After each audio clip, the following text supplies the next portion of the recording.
Hello, my friends. I was really looking forward to this Sunday, the best moment of this Sunday, this weekend, this meeting of ours. And I must say that it is a new meeting, for the first time with almost 200,000 people. From Friday night until now, almost 200,000. Welcome everyone. This is my studio. This is where I talk to you, right? I'm telling the new ones, every day we will have comments, opinions, facts about the day's events. I follow what you have to say to me. This is the big difference between traditional television and this conversation of ours. Traditional television only goes in one direction. Here it goes back and forth, we talk. And this is our conversation this Sunday. Almost a miracle. It was at 1980 on Friday. And now the last time I looked, it's almost 200,000, right?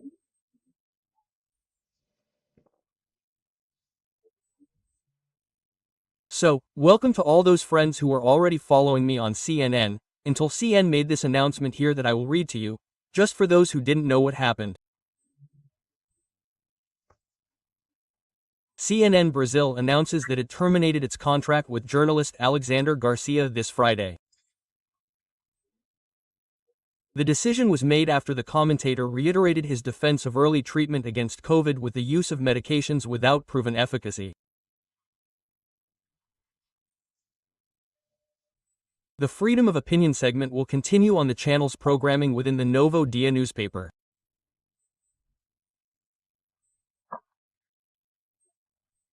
CNN reinforces its commitment to facts and the plurality of opinions, pillars of democracy and good journalism. Well, that's right.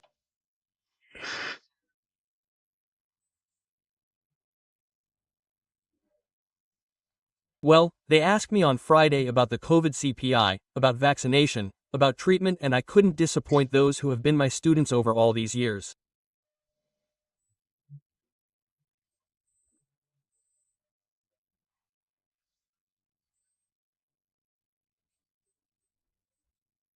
My students at the Madre Margarita de Encantado Business School, my students at the Sao Pedro Business School, my students at the Puck School of Social Communications in Porto Alegre, my students at UNICEUB, my current students at the politics course at the curriculum, right? I couldn't disappoint them. If I say something, I have to practice it, right? And I've been saying, look, think with your own head, don't rent your head, don't let your brain be abducted, right? Don't let teachers brainwash you. Don't let the fear of your classmates make you shrink and not have your own thoughts. Think for yourself. Make your own decisions. You can even contradict me. That's normal. It's normal for everyone to have their own thoughts. What can't be normal is for a person to be one of a herd, a brainless person with no thought. That's what I've been telling my students, right? And I would like to take this opportunity to say that when we are given a lemon, it is a gift, because it makes lemonade, right? Well, and the present is more important because it builds the future, much more important than the past. So, let's move forward together. And for journalists, right? Important journalists are the facts. The facts. I mean, I can't contradict what I'm seeing, what I'm following, right? What comes from the primary source, right? Historians talk a lot about primary sources and secondary sources. What is a primary source? I'll tell you. The veterans here, and I've already told the veterans. On my first day of journalism, more than 50 years ago, at Jornal do Brasil, which was the most important newspaper in the country at the time. I was alone in the newsroom when a warehouse of fireworks exploded and then they sent the first day intern. And what did I do? I counted the remains of the bodies to find out how many had died, and I came to the conclusion that there were 26 dead.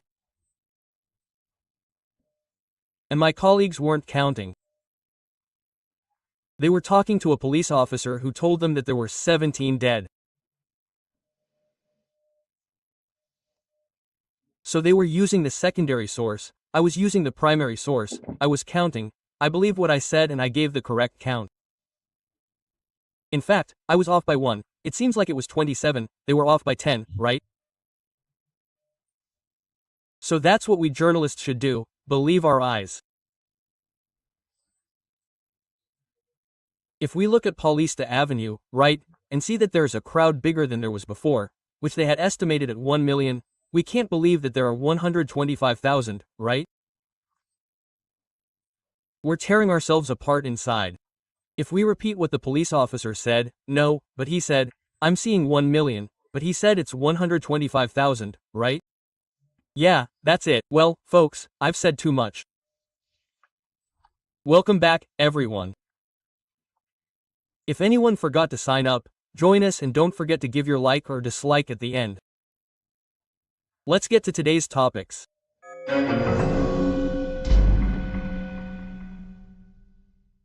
Well, first topic.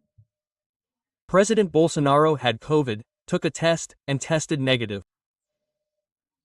He was in New York, he spent time with the Brazilian delegation.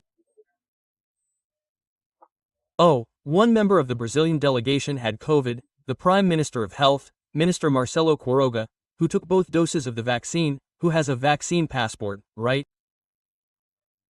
Well, and he's in quarantine there, right? Well, and President Bolsonaro, who didn't take the vaccine and tested negative. He already had COVID, right? Well, he got cured, right? He got treated and got cured. And he got antibodies. Well, the president of Caixa, Pedro Guimarães, who travels around Brazil non-stop, has already made more than 100 trips, right? Since he took office, he's been taking Caixa to Ponta. He was immune to COVID, he went to New York to catch it in the delegation, and he had also already taken both doses of the vaccine. He gave a note saying that he is undergoing treatment and is feeling well, right? Eduardo Bolsonaro, and President Michelle Bolsonaro's wife tested negative, right? Well, I think there were more people here who tested. Oh, yes. The Minister of Justice, Federal Delegate Anderson Torres tested negative, Minister Luis Eduardo Ramos, who is still in the United States, tested negative, and my friend Minister Gilson Machado tested negative. And I know he is well protected, because his wife, like my wife, are both doctors and treat us well, right? We are well prepared, but anyway. Well, interesting. Did you see it, right? Just to remind you of the news, because this is funny. They made a fuss because President Bolsonaro was on the sidewalk eating pizza. It's a habit in New York or in the United States, to be on the sidewalk eating pizza. How embarrassing. It's not that he started a trend for heads of state.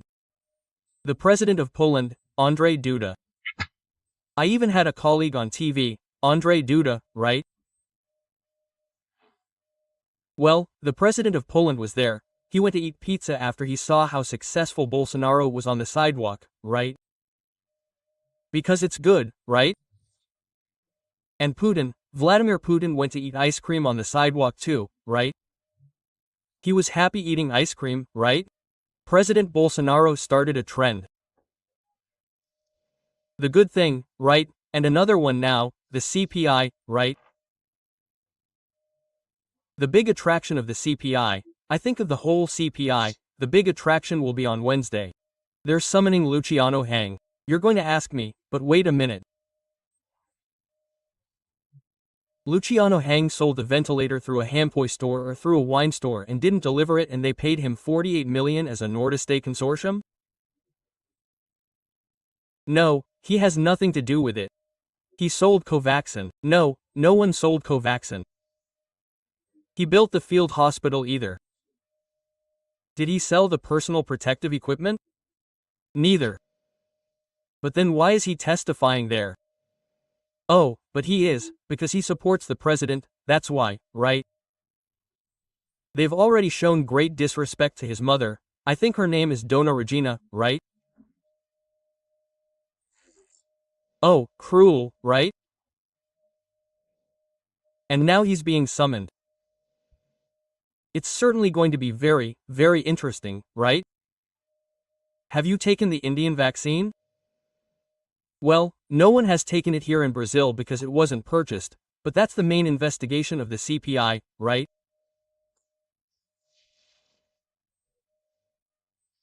Anyway, one of the issues I mentioned on TV on Friday is that they asked me about the CPI, right? So that's one of the characteristics, right? It's that every time anything that displeases the members of the CPI, they break their confidentiality. They break their confidentiality. Even the 2016 confidentiality, right? They break their confidentiality. I compared it to the Queen of Hearts from Lewis Carroll's Alice in Wonderland, right? The Queen would be displeased with anything. Cut off the head, right? That's how it was. But anyway, it's part of it. Guys, I'm going to say goodbye. So, I was thinking today, I was at the São Bento Monastery, right? And I looked at the shirt I had worn to go to Mass and I said to my wife, wow, I bought that shirt when it was on TV Mansheet, that shirt is over 35 years old. Wow, quote, right? This watch that I'm wearing, which my father gave me, on special occasions, I wear it as if I were going to meet about 200,000 followers for the first time. I wore it, I'm wearing it, it's an eternal amitiage and commemorative of the centenary of the Masonic House, it's 50 years old. Then I said, wow, I wonder if that's conservatism, right? And it's quite symbolic. Conservatism, but it's new, it's worn, it's nice, right? And my grandfather was conservative and he was always researching new things, everything new that appeared, right? He was always into new things. I remember he put fluorescent lighting in our house, right? I'm talking about 1946 or so, right? It was a big novelty. So that's it, right? It's not about being stuck in the past, it's about having the values of the past, the beauty of the past, the functionality of things from the past and always seeking newness, creation, innovation, progress in Brasilia. Alexandre Garcia.